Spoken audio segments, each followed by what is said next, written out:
ગીર સોમનાથના વેરાવળમાં નિવૃત્ત મહિલા રેલવે કર્મચારી સાથે ₹17.60 લાખની છેતરપિંડી આચરનાર આરોપી પકડી પડાયા છે। પોલીસે છેતરપિંડી આચરનાર 2 આરોપીને પકડી પાડ્યા હતા।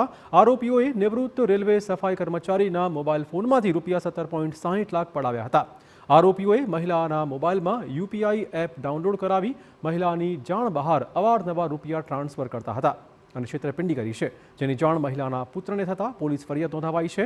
પોલીસ ફરિયાદના આધારે બંને આરોપીઓને પકડી પડાયા છે। આરોપીઓએ અવારનવાર સમયાંતરે એમના બેંક એકાઉન્ટમાંથી થોડા રૂપિયા અન્ય વ્યક્તિના ખાતામાં ટ્રાન્સફર કરતા ગયા।